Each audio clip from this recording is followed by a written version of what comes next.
Loki possède le Haki des rois et un très vieux mystère de One Piece nous a été révélé. Ce chapitre 1153 est juste incroyable en termes de révélation. Salut à tous, j'espère que vous allez bien, je suis Rodwe Senpai et aujourd'hui nous allons revoir ensemble ce chapitre 1153 de One Piece. Si vous pensez que certains éléments vous ont peut-être échappé, on va revoir ensemble tous les éléments intéressants. Avec ce chapitre 1153, nous continuons d'en apprendre plus sur le passé du roi Harald et ce qu'on remarque c'est qu'avant de rencontrer Ida, donc la mère de Ajrudin, Harald avait un comportement très similaire à celui de son fils Loki, que ce soit lorsqu'il était petit et encore prince, d'ailleurs accompagné des très jeunes Dori et Brogy, ou que ce soit lorsqu'il était devenu plus âgé ayant acquis le statut de roi d'Elbaf. Aujourd'hui on voit à quel point Loki est le portrait craché de son père. Harald, tout comme Loki, faisait partie de la lignée des géants antiques, par conséquent il possédait un corps colossal, une force monstrueuse et un statut élevé faisant partie de la famille royale. Et encore une fois, tandis que lorsque Loki était jeune il voulait rejoindre les Rox pirates et qu'il était considéré par son peuple comme étant la représentation de tout leur malheur, Harald lui de son côté était dans sa jeunesse un voyou arrogant et incontrôlable que personne ne pouvait maîtriser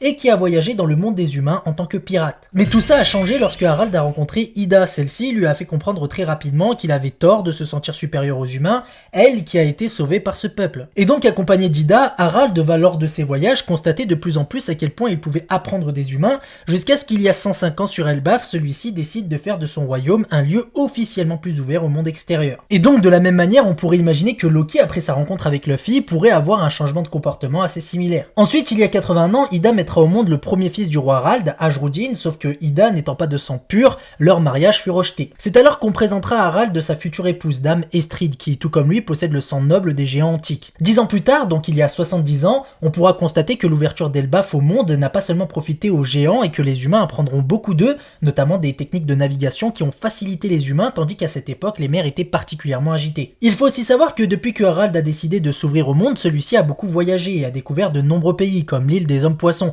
où il rencontra Neptune qui venait tout juste de naître. En véritable diplomate, Harald chercha à créer des alliances avec d'autres pays pour en apprendre davantage sur le monde, mais aussi et surtout pour redorer l'image d'Elbaf, qui avait vraiment cette étiquette de royaume de sauvages. Et d'ailleurs, 7 ans plus tard, Harald fera face à ses premiers problèmes diplomatiques, ayant, dit-il, encore été bloqué par le gouvernement mondial, se demandant pourquoi les pays ne peuvent-ils pas être libres. À cette époque, il y a donc 63 ans, tandis qu'il faisait face à un mur diplomatique, est né au château de Whist à Elbaf le deuxième fils du roi Harald, le prince Loki. Cependant, lorsque sa mère vit son visage pour la première fois avec un bébé qui effectivement avait des yeux de démon, celle-ci ordonnera à ses servantes de se débarrasser du bébé ainsi que de dire au roi qu'il est mort-né. Le nourrisson fut alors jeté dans le royaume des morts, mais on verra qu'il survivra malgré la chute et qu'il grimpera l'arbre d'Adam pour rejoindre de nouveau le royaume du soleil, et c'est ainsi qu'à ce jour chaque malheur qui frappait Elbaf était attribué à la malédiction de Loki, malédiction qui sera accompagnée d'une prédiction nous disant que le roi Harald sera tué un jour par son propre fils. Grâce à ce chapitre 1153, nous connaissons enfin la véritable raison qui explique pourquoi Loki cache ses yeux. Finalement, on comprend que ses yeux si particuliers sont la source de tous ses problèmes. C'est à cause de ses yeux qu'il a été rejeté par sa propre mère, ce qui a conduit plus largement à être rejeté par l'entièreté de son peuple. Peuple qui s'est basé sur une prédiction qui nous disait qu'un jour le roi Harald allait être tué par son propre fils, prédiction qui finalement a tout l'air d'avoir été inventée par Estrid qui veut à tout prix voir son enfant être éliminé. Loki a donc été rejeté dès sa naissance, d'abord par sa mère, puis par son peuple et pour finir par son idole Xebec. Et sans oublier Lola pour qui il était tombé amoureux. Et malgré ça, même s'il a clairement un problème de comportement, Loki semble tout de même être une bonne personne. Il est d'ailleurs aussi détenteur d'une volonté très particulière. À l'image de la volonté du dit, Loki a montré lui aussi une forte volonté étant donné que malgré le fait que tout bébé, celui-ci a été jeté du royaume du soleil pour chuter au royaume des morts, le nourrisson s'est quand même mis à grimper l'arbre d'Adam en s'accrochant à la vie. Si Luffy lui a proposé de rejoindre son équipage, ce n'est pas pour rien, et aujourd'hui c'est confirmé, Loki est un personnage qui possède tous les codes pour devenir le 11e Mugiwara. Loki possède un passé extrêmement triste et on nous a confirmé que s'il a éliminé son père, ce n'est pas pour rien. D'ailleurs, le fait que Zoro demande comment il fera pour monter sur le Sony n'est pas une question au hasard, je pense aussi que le but c'est qu'on cogite de notre côté, et effectivement nous connaissons un autre équipage qui en son sein possède un géant. Il s'agit évidemment de l'équipage de Barbe Noire avec le géant Wolf qui lui est tellement grand que sa tête dépasse de l'eau, ce qui lui permet de suivre le navire. Mais bon, nous savons que ce géant fait 180 mètres et que Loki fait la taille à peu près de Oz, ce qui fait qu'il est fort probable, non en fait c'est même sûr pardon, que Loki ne soit pas assez grand pour suivre les Mugiwara en mer, donc cette réponse on l'aura sans doute par la suite. Concernant le roi Harald, à travers ce chapitre nous savons et pour de bon qu'il s'agissait d'une bonne personne, et on sait que lui, contrairement à Estrid, il ne rejettera pas son fils Loki. Dans son passé, nous avons pu voir aussi comment et assez rapidement le roi Harald a compris que le gouvernement mondial était un problème et qu'il privait de liberté de nombreux pays. Il est donc fort probable que sa mort s'explique par le fait que celui-ci a cherché à nuire au gouvernement mondial et qu'ils n'ont pas apprécié, s'arrangeant pour qu'il meure. Pour en revenir à Loki, il est encore trop tôt pour donner une explication à ses yeux si particuliers, mais il y a tout de même pas mal d'idées qui pourraient être mis en avant. D'abord, j'aime beaucoup l'idée que pour les yeux de Loki, Eiichiro Oda s'est inspiré du mythique géant Surt dans la mythologie nordique. Et c'est pas étonnant étant donné qu'Elbaf est fortement inspiré de la mythologie nordique, je vous apprends rien. Et s'agissant de l'inspiration de Surt, je parle bien que pour ses yeux parce que Loki, de par son nom mais aussi d'autres éléments, est avant tout inspiré du fils d'Odin, Loki, dans la mythologie nordique. Mais bref, Surt est un géant de feu, gardien du royaume de Muspelheim, il possède une épée flamboyante capable de brûler le monde entier. Lors du Ragnarok, c'est lui qui déclenche la fin du monde en mettant feu à Yggdrasil et en tuant Frey. Il est décrit comme ténébreux, terrifiant, avec une présence destructrice. Les points communs entre Surt et Loki sont assez nombreux, par exemple il a été prédit que Loki tuerait le roi, Surt étant celui qui amènera avec lui la fin du monde. Loki possède des yeux de démon qui ont terrifié sa mère, tandis que Surt est aussi extrêmement terrifiant. Loki a été jeté dans le royaume des morts, tandis que Surt, lui, a été exilé par Odin. Et bien sûr, le plus évident, c'est qu'ils sont tous deux considérés comme étant des monstres démoniaques. Même si cela s'avère être faux, tout cela permet en fait d'illustrer à quel point Loki est anormal. Il est vrai que ses yeux sont un indice clair,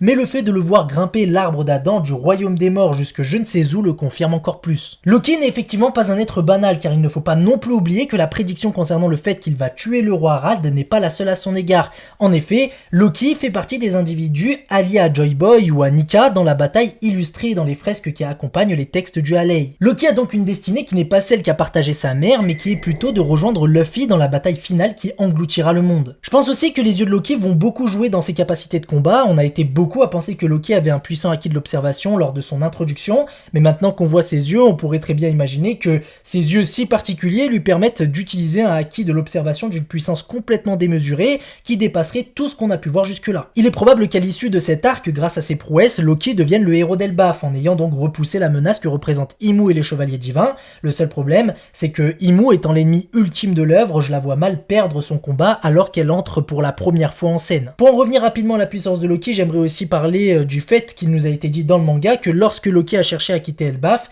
il y a donc 6 ans, la seule personne au monde qui aurait pu l'arrêter était Shanks. Ceci prouve que la puissance de Loki est démesurée et qu'elle cache certainement un acquis de l'observation monstrueux. Et bien sûr, après ce qu'on a vu durant ce chapitre, comment ne pas parler de la forte probabilité que Loki possède le Haki des rois. Nous savons que ce type très particulier de Haki est très fortement lié à la volonté de l'individu qu'il possède. Loki, qui vient tout juste de naître, qui est un nourrisson qui grimpe l'arbre d'Adam ayant survécu à la chute du royaume du soleil au royaume des morts, qu'est-ce que c'est si ce n'est pas la pure volonté de survivre? Il est clair à travers cette action que Loki, depuis qu'il est né, possède une volonté jamais vue, une volonté innée qui le place aux côtés des 1 personne sur 1 million capable d'utiliser le Haki des rois. Au-delà de tout ce qu'on vient de dire, ce chapitre 1153 nous a aussi révélé un des plus vieux mystères de One Piece. Un mystère qui existe depuis 26 ans dès le tout début de One Piece lorsque Dory et Brogy sur Little Garden avaient mentionné le serpent rouge sang. En effet, c'est lorsque Harald posera la question à Aida si elle a marché dessus que celle-ci comprendra que Harald parlait en fait de Red Line. Le serpent rouge sang mentionné au tout début du manga One Piece en 1999 était en fait Red Line, élément qui avait été théorisé par de nombreux fans certes,